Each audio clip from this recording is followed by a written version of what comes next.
সুখবর হয়, আনন্দ হয়। 2 দিন বাদে বাদে সুখবর হয়, হেভি আনন্দ হয়। আর আমার মনে হয় ঘুম দিয়ে উঠলেই সে তার দুঃসংবাদ শুনতে হয়।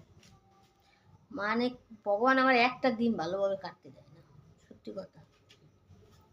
এই খেতে বসলো, ওর বাবা সারাদিন পর কাজ দিয়ে আসলো, 8টার সময় এসে কাজ দিয়ে আসে, রাত 8টা বাজে তখন।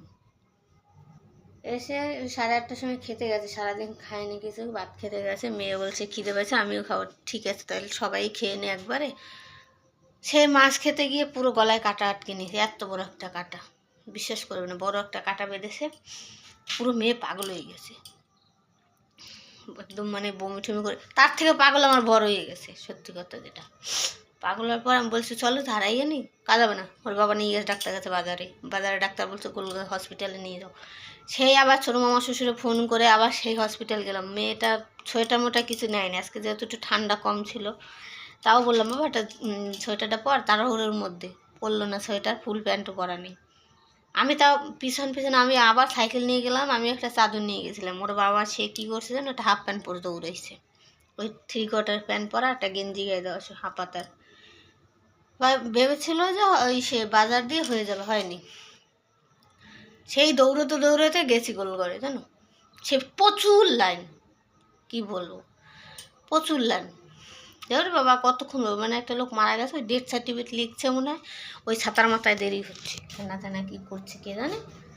যাইও বাবা, এবারে মেয়েরে কলা দিছে, রুটি দিছে, পাওয়া রুটি দিয়ে এইসব খেতে খেতে এখন বলছে গেছে মনে হয়। বলছে গেলে চল, বাড়িতে বসা যাবে না আর বাবা, ডাক্তার কখন দেখবে কোনো গ্যারান্টি নেই।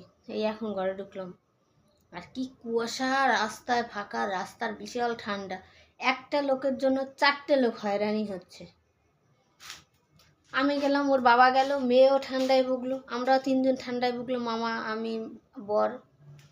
কি বলবো, মানে ভগবান যেন বিপদ পিছু ছাড়তে চাইছে না, সত্যি কথা। ভগবানের পর অনেক পাপ করেছিলাম, তাই মনে হয় ভগবান আমাদেরই সব পাপের বোঝাটাই মুগ্ধ হচ্ছে। মানে একটা দিন শান্তিতে থাকা যাচ্ছে না, একটা দিন না, হেবি কষ্ট হচ্ছে। বই খাতাও দিকে দেখো বিছানো পুরো। এর বাবা আবার গেছে সেই কোথায়, তার মধ্যে তারপরে সে কিছু পরে যায়নি, বললাম চাদরটা নাও, চাদরটাও নিল না। আমি তারপর ছোটো মামার সোয়েটার আবার খুলে দিয়ে আসলো, বললাম তো এখন বাড়ি চলে যাও, আর ভিতরে আর একটা আছে পরা। তো মামার সোয়েটার নিয়ে গেছে ও। আমি মেয়ের এবারে চাদরটা নিয়ে গেছিলাম, ভাগ্যিস।